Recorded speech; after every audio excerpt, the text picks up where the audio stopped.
Hey, there's one thing on my mind today. I want to make sure that we don't get caught up in the idea of purifying ourselves. That's right. Jesus is the one that purifies us. We submit to his work. Mostly it means that we just believe what he's already done. Because what he's put inside of us is a completed work. And it's good news. Because how else could it work? How else would we be saved? We can't save ourselves. He has to save us. He's put the completed work in us already. He's the completed work. Jesus has come into you in his whole self. All of God is in you. It says it in the book of John that, it's funny because actually it's a mistranslation. John the Baptist, he said, God gives his Spirit without measure unto him. But if you look in the King James Version, it's very clear right there. The words unto him are in italics. And you can read the front of your Bible. It gives instructions about how your Bible is translated, basically. And it tells you right there that words that are in italics in the King James Version were not in the original transcript. Isn't it ridiculous that they would put two words like that in there when it was not there originally? So how that verse really reads is, God gives his Spirit without measure. Period. That's you and me. When he gives his Spirit, he doesn't give it in a portion. He gives the whole thing, okay? And it's silly in the first place to even think of it as a thing or an object. It's God, okay? So really, it just defies logic in the first place to think that he just gives you some of his Spirit, and then he gives you a little more, when you get a little more mature. And then he gives you a little more when you're really obedient and you do everything you're supposed to do, and you purify yourself, then he gives you more of his Spirit. Nope. His Spirit is like, that would be like saying you give part of yourself to somebody, but not yourself to somebody, but that would be like saying you cut off your hand and you give that to somebody, and then you cut off part of your arm and give that to somebody, because he's a whole person. He's God. He's a spirit, but he's a whole person. All right? He's a spirit, but God is a person the same way that we're a person. Not to say, of course, yes, he's greater than any regular, ordinary person, but he's a person to begin with. Remember, we're made in his image and in his likeness. Can you imagine part of yourself going somewhere and then part of yourself staying here? No, it doesn't work like that. So not only does it defy logic, but it defies Scripture if you really understand that those words unto him were added.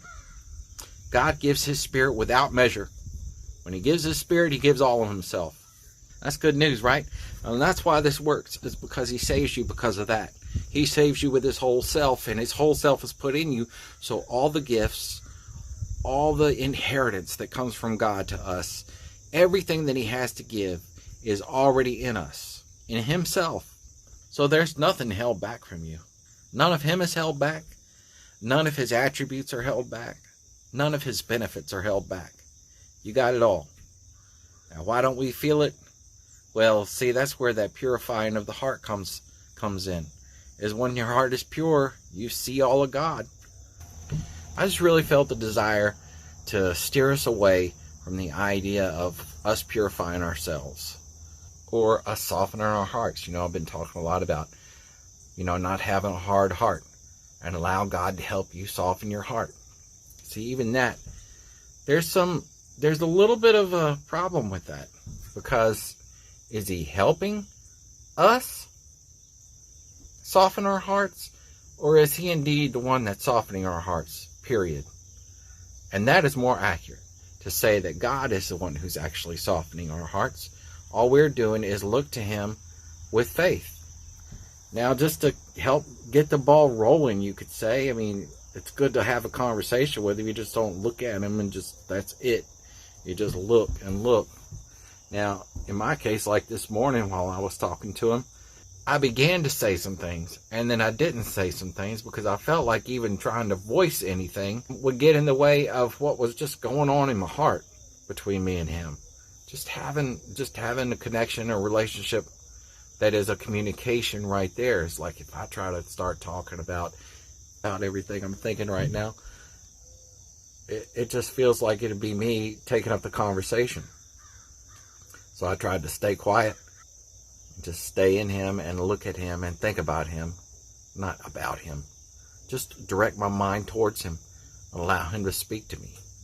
And I think that's very valid. It's very valid to relax and look to him and expect to receive. As far as us actually purifying our hearts, I don't feel us doing that. I don't feel us offering our hearts to him so much as it is just giving him an opportunity to start to influence us. It just means opening yourself to him. And you can spend some time doing that. It's helpful to spend some time putting your attention on God. But the most helpful thing to me is the idea of putting my attention on the God who's in my heart rather than trying to look up to heaven. So look up and, try to somehow connect with this God who's a million miles away. So you just connect with the God who's already inside of you. Because, like I said earlier, he's all of God that's inside of you. You're not just connecting with a part of God or some inferior part of God when you connect with the Holy Spirit. No, the Holy Spirit is God, just like God in heaven. And as far as entering into a holy place to speak to God and to speak to him on his throne, what's the difference? What's the difference between going up to heaven? We picture after we die, we get to finally go see God in the throne room. But yet, he's in your heart, the same God, in the same glory. And he's glorified you. And that's why we can change, is because he already changed us. By coming to live in us, he made us a holy place.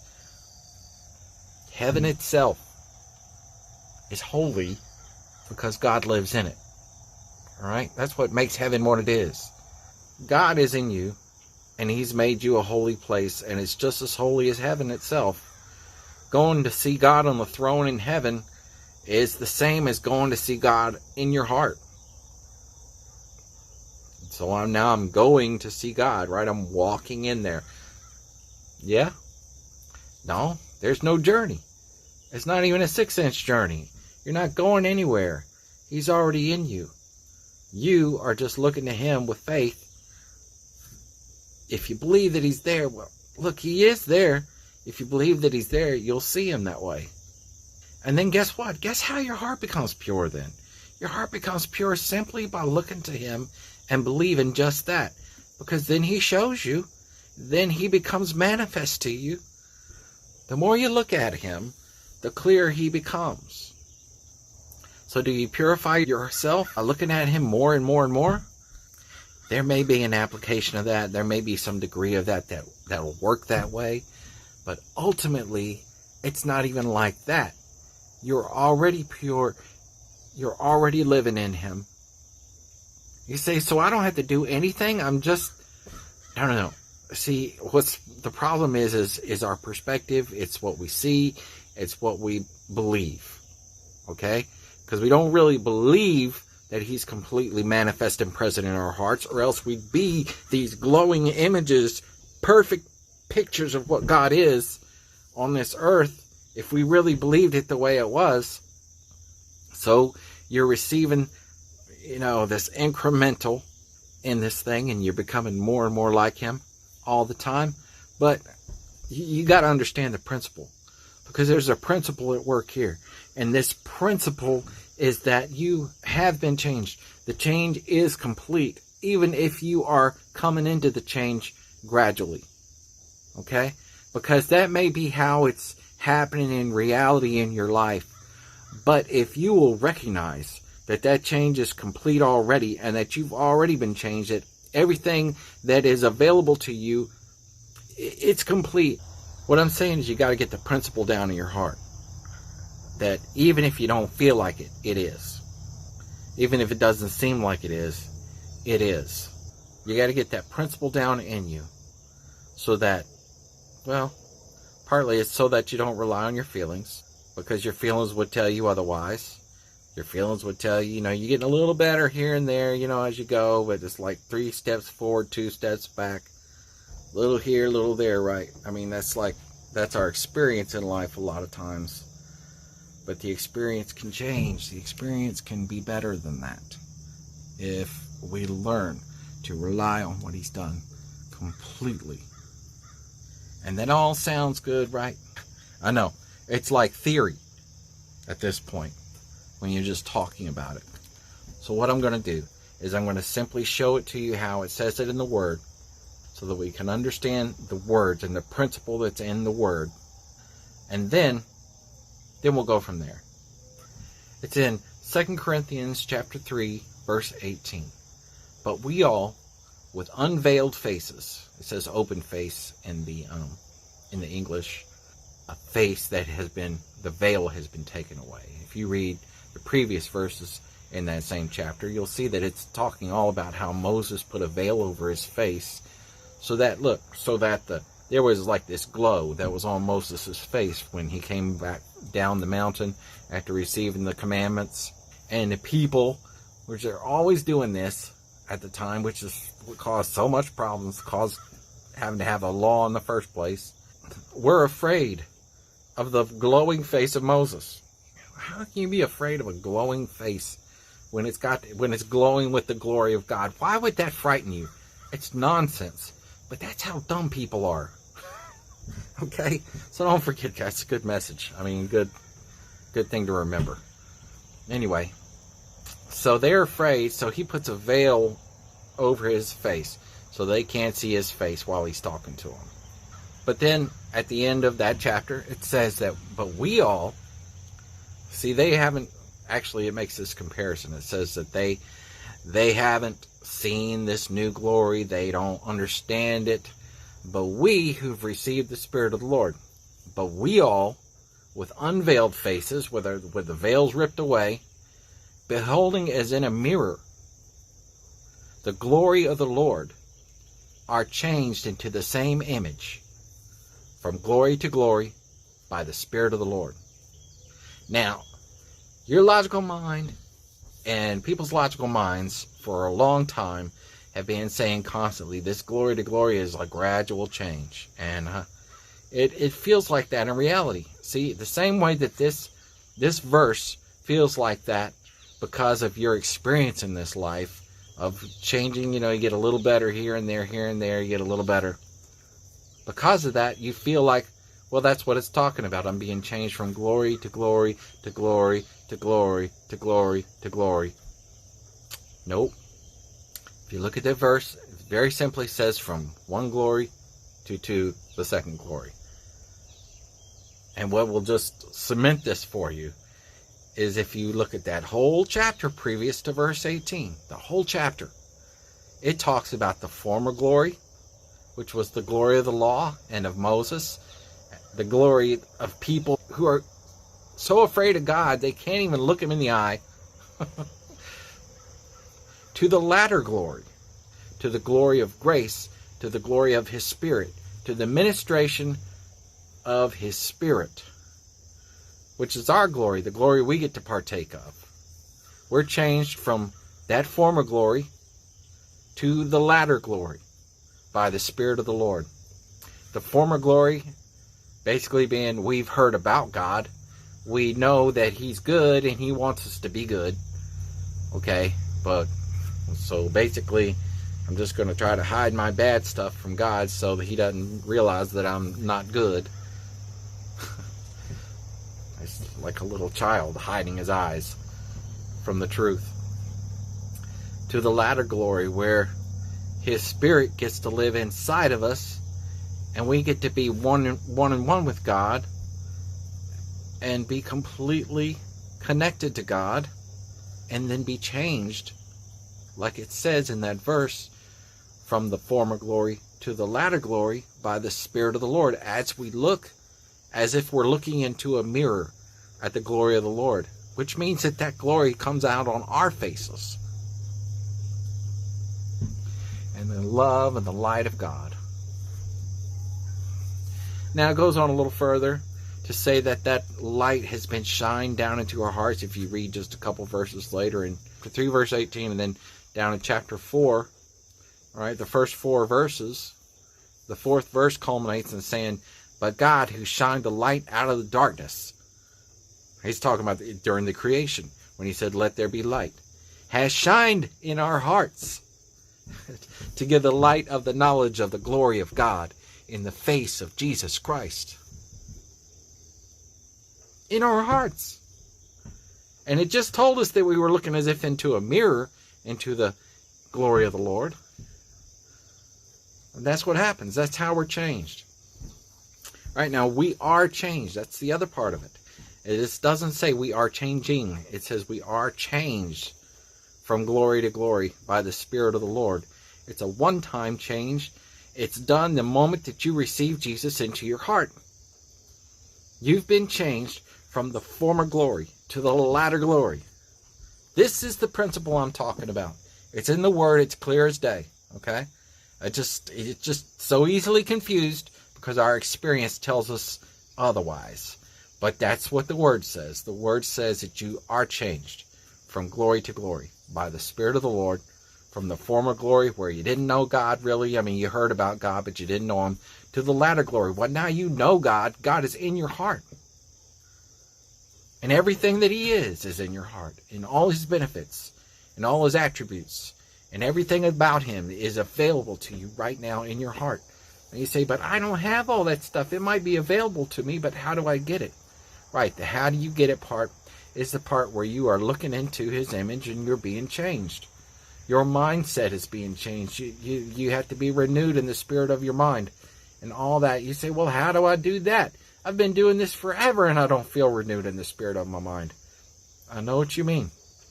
That part can be very frustrating. But we have to start with knowing the principle.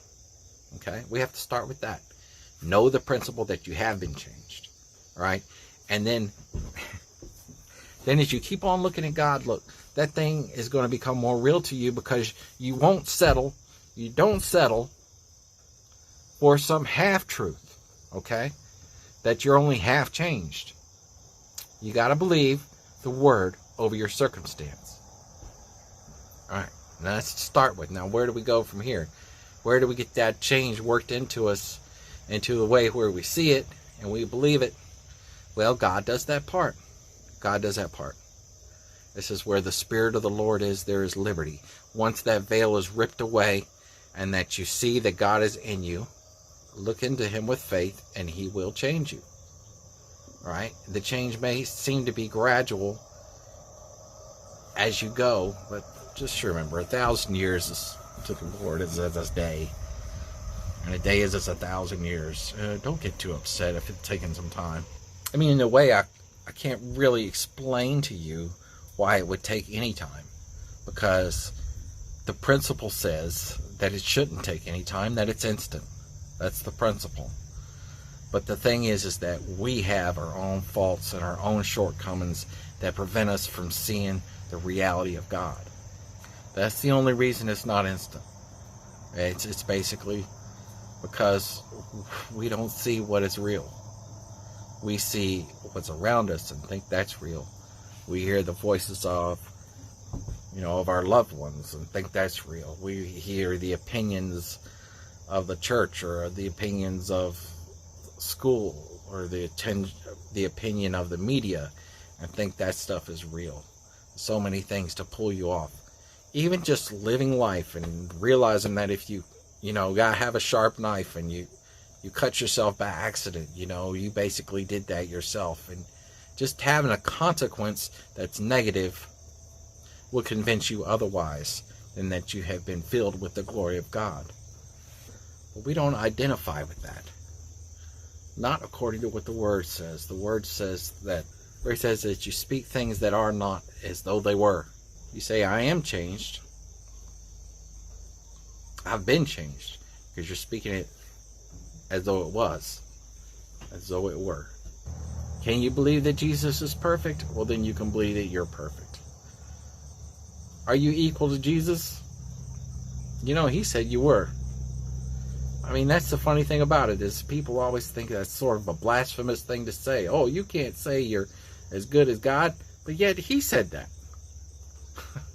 So who are you going to believe? Yourself or God? And then you can go right on back to say, oh, well, shoot, but I don't feel perfect. And I know I did wrong yesterday. And, look at this stuff in my life that I'm still doing. Okay, but you're looking at your circumstances and what's around you. You're not looking at the principle. You're not looking at what God is and who He is in your life and how perfect He is and how He takes all your sins and wraps them up and throws them away even before you do them. You say, "Well, I still do them." Well, they're not sins anymore. They're no longer accounted to your account, and they no longer cause you to be unrighteous in God's eyes because He's already paid the price for it. So you rest in what He's done, and you allow Him to change you by looking into Him and looking to see what He's done. And He has done it. It's always going to be developing and changing and getting better. He keeps you feeling good as you're going along. God is there on the way there. This is another way that God will speak to you. He'll speak to you through other people. I went back and watched one of my old videos that my wife had made where she talked about God purifying your heart. What she spoke about was that, the pure in heart shall see God. Made the point that, seeing God is just seeing Him in your life, is just seeing Him active, doing things, communicating to you one way or another, seeing God. She said one point I want to bring out is that we think of ourselves as purifying our own hearts, but it's God that purifies our heart. And then she gave a good example of how it happened in her life.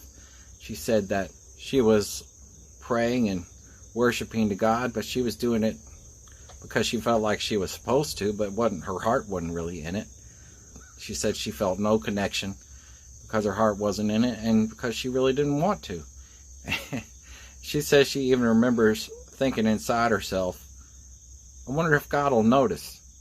Which, obviously, it's a silly thought if you bring it out in the open and think about it logically, right? But this is exactly how God will minister to you.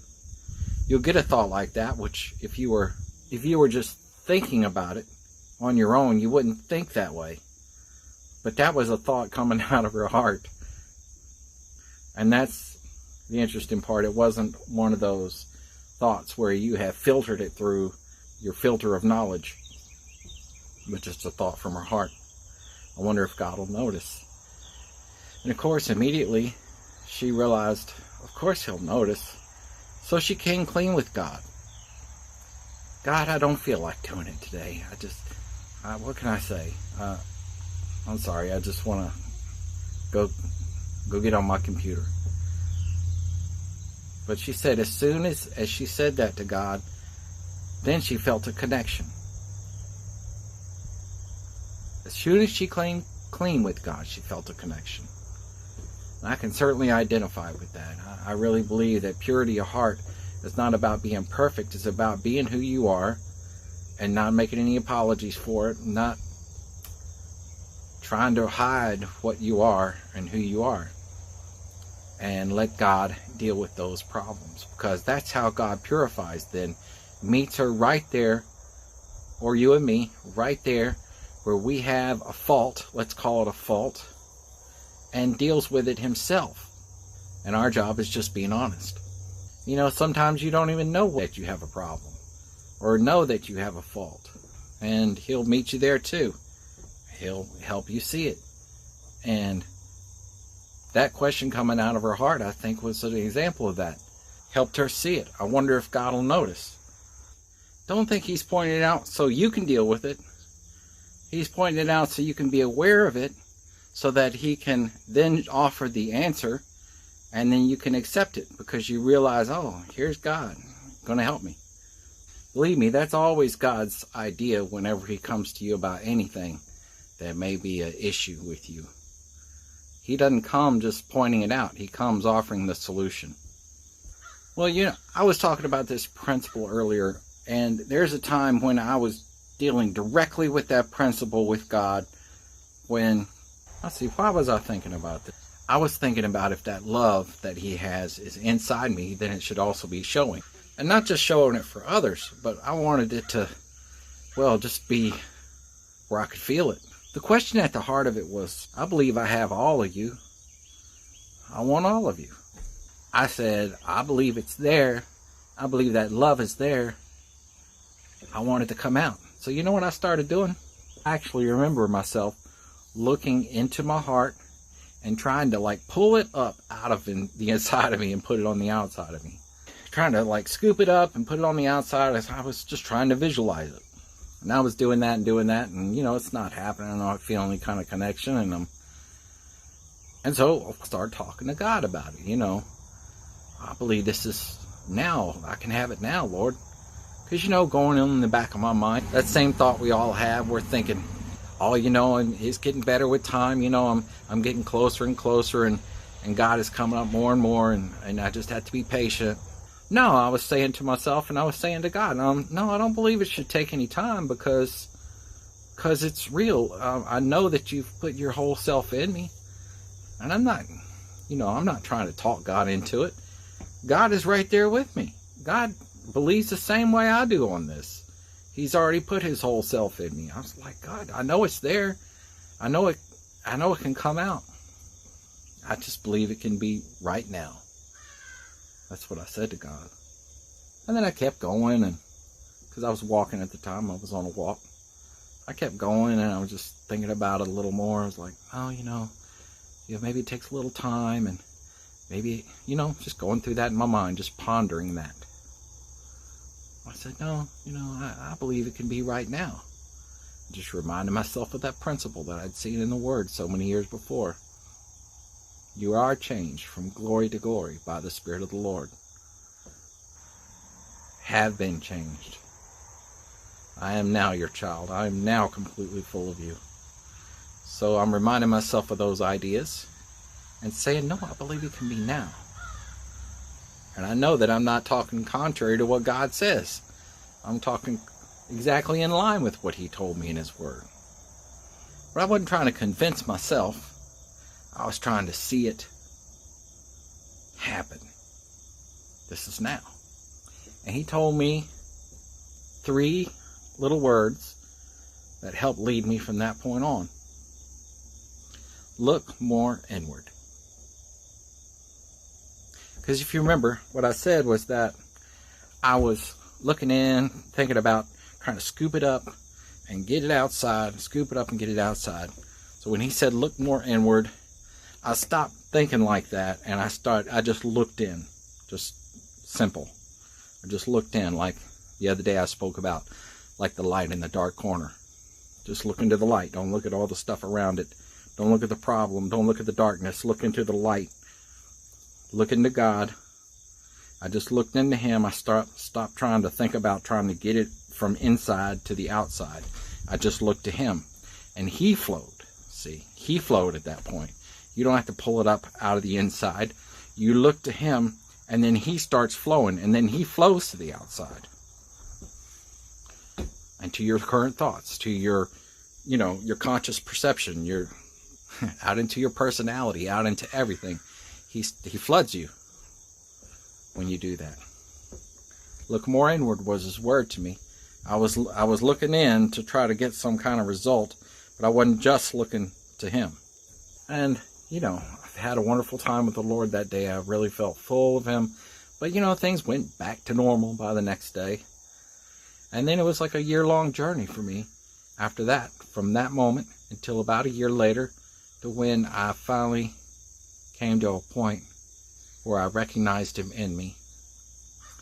And then I no longer had an experience that came and went. But I stayed in him.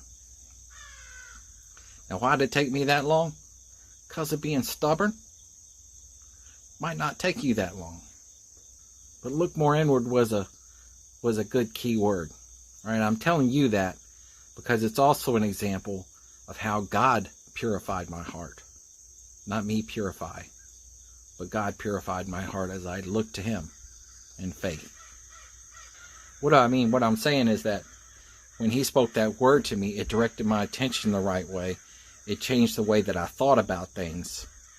So that now, see, my thoughts are more in line with him. So my heart has now been purified. Now, you don't have to necessarily receive a special word for that to happen. I'll tell you about another word he gave to me one time. He said, that's how I can be God to you. And what he was specifically talking about, because I was talking to him about if people would just make this place where you are inside them, if they would just commit to it, to look into you and their hearts, and committing ourselves to the instruction that we receive from you in there, is basically where I was going with it. I couldn't quite come up with the words. It was all about just the committing to you as if he was God in my heart. Committing to him and the place that he speaks to me in my heart, as if it truly was God speaking to me. Okay? So taking my direction from there. If they would just do that, and he interrupts that thought, that's how I can be God to you.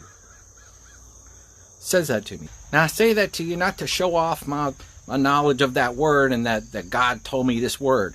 No, but to show you the direction that he was giving me, like the direction of thought. Okay? This is why I say that he doesn't necessarily need to speak a special word to you to purify your heart this way. But if you simply look into him and you make him your focus, then he can flow to you with whatever it is you need at that moment. And it doesn't have to necessarily be a word, but the point is it's the connection. Once you have that connection with him, at any given moment, he can flow to you with what you need. Clarify your heart, to purify your heart so that you see him, so that you see what he's doing. So are you saying then, because I don't want you to think this way either, are you saying then that I have to really focus on God and really I have to make a connection with God? Well, there's the beauty of it. See, that's the way we think of it. But that's a misconception as well. We don't have to make the connection with God. He's already making the connection. All we have to do is lay down our effort and rest in what he's already done. He's already put himself inside you. He's already made the connection. He is the connection. The Holy Spirit in you is the connection. He's the connection to himself. Just the fact that he's there, it's his spirit. He's there like a glass of water ready to drink. Now for me, in that moment, what it meant to me in reality was hearing a word, and that word helped directing my heart to the right thing. Now I'm giving you the word so you can maybe take that word to heart and help let it direct your heart to the right thing, which is to him. Always keep the main thing, which is him. And the connection you have with him in your heart. He's already made the connection. You enjoy the connection. What do? You just believe. Okay, we know that on principle. But how does it work in your life? I remember when he would just tell me, just believe at the very beginning, and it would frustrate me. And what I didn't know then was that just believing was actually what he wanted me to do. In other words, that was what would give me the breakthroughs. The just believing. When I would only believe and not believe and try to do this, or believe and try to think this, or believe and add this bit of action to it. See, if you do that, then he changes your heart. Then he changes what you think, right? And when he changes what you think, then you'll do maybe that necessary thing that goes along with your faith. Okay? If there is even a necessary thing to actually do. And don't get me wrong, a lot of times there will be a necessary thing to actually do, but it's so easy to do when your faith has changed before you try to do it. Matter of fact, you just do it because that's what you know is real at that point. Because this isn't supposed to be hard. We make it hard. God makes it easy when you just trust him. He'll change you on the inside, and then the outside just falls in line. And again, I want to bring you back to the principle again. Because the principle is that he's already changed you on the inside. By coming to live in you, he's made you a new creature by giving you a new heart. And your new heart is him. He is at the center of you. His spirit and your spirit are one and the same inside you. He makes no distinction between the two of you. So you might as well just go with it. Really, you might as well just go with it, because God says that your spirit and his spirit are one spirit. when he's inside you. And that's the principle, that you're one spirit, that you're both the same, that he has changed you in your heart. Your spirit is with his spirit in your heart. You're the same. And that you're totally and 100% like God right there in the center of you. Now, the changes that have to be made are just changes to the way you think about things. See? But your core, your heart, is just like him. You just got to get your thoughts in line. And you see, I just said you just got to get your thoughts in line. But that is wrong. Not you just got to get your thoughts in line. He will get your thoughts in line as you simply come to him with your thoughts. He'll even deal with your thoughts without you even being aware of it sometimes.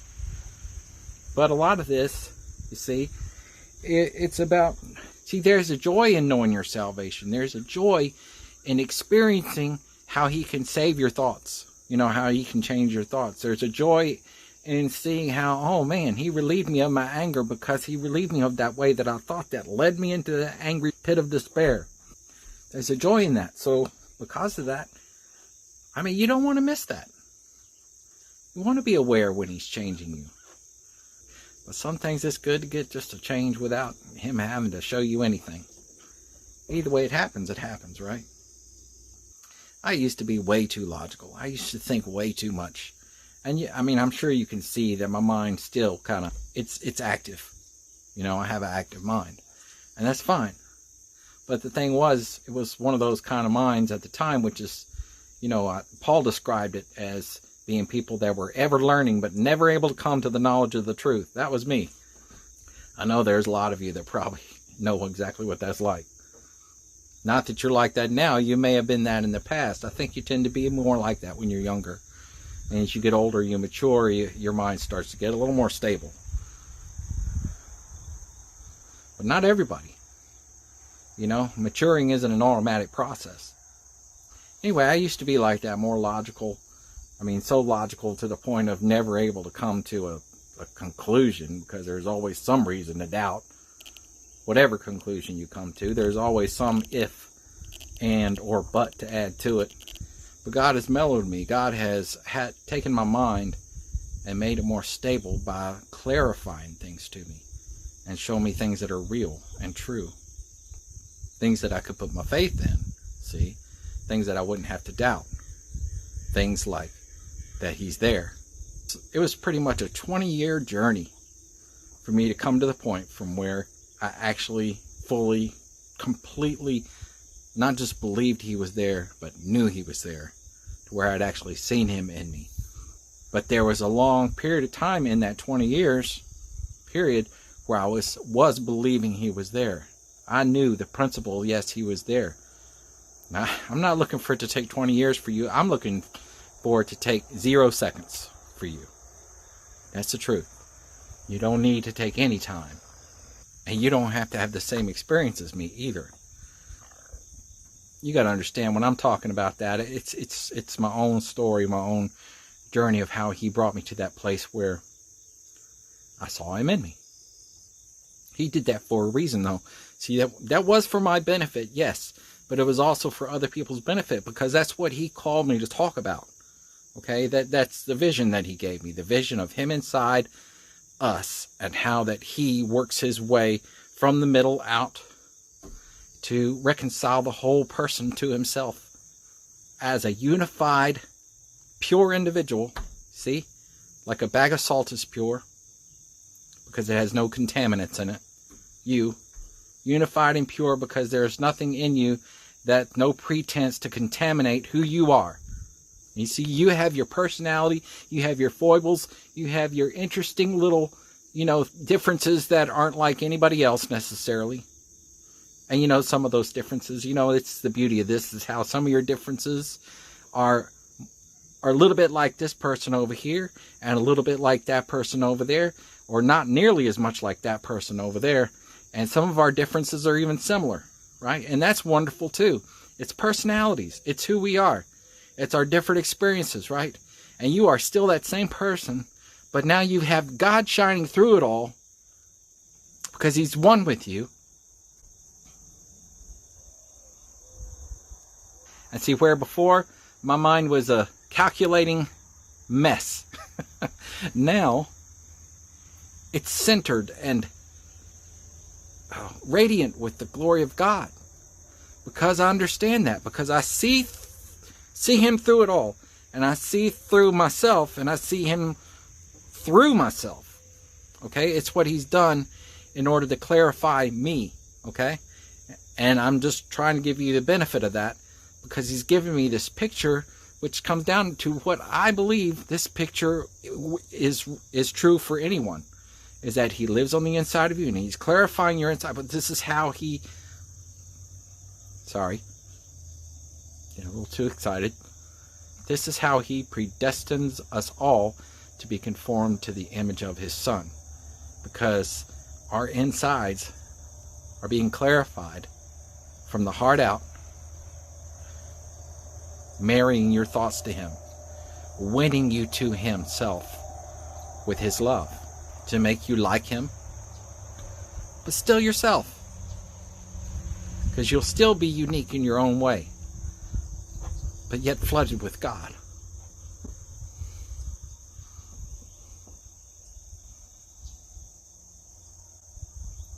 And that's how he calls people to their purposes, to their different purposes in the body. Because we don't all do the same thing in the body. Not all of us are a hand, not all of us are a finger, not all of us are a toe, not all of us are a kneecap.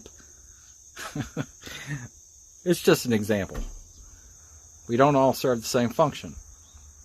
I like to say we're made of dirt, right? We came from the dirt, right? God made us out of the earth. And it's just, the only question is, what kind of dirt are you made of? And then when you have the Spirit of God shining through that dirt, it then becomes glorified. The image of God, covered over with mud, but not in a bad way. It says in the Bible, actually, that we're covered with mud, so to speak, so that we can see that the power is of God and not of ourselves. Even though we're, in a sense, nothing but balls of dirt that are soft and frail and able to be destroyed at a moment's notice. But because of God, we're new, we're changed, we're different, we're eternal creatures now. Can you imagine that? These balls of dirt that we're made of, physically speaking, are now eternal. Why? Because he has swallowed up our mortality with his immortality. He has covered over our lack of divinity with his divinity. He has made us holy. In the same way that the temple in Jerusalem, say, or the temple on this hill, or the temple wherever, is not holy because you built it, but it's holy because God is in it. So you are also holy, not because you're made of dirt, made of earth, made of clay, but because he is in you. So it doesn't depend on anything but him. You're just as holy as the holy place in heaven, where he lives. Because why would that place in heaven be any holier than you when he lives in you? That's good news all the way up and down, left and right, front to back. You're consumed with him.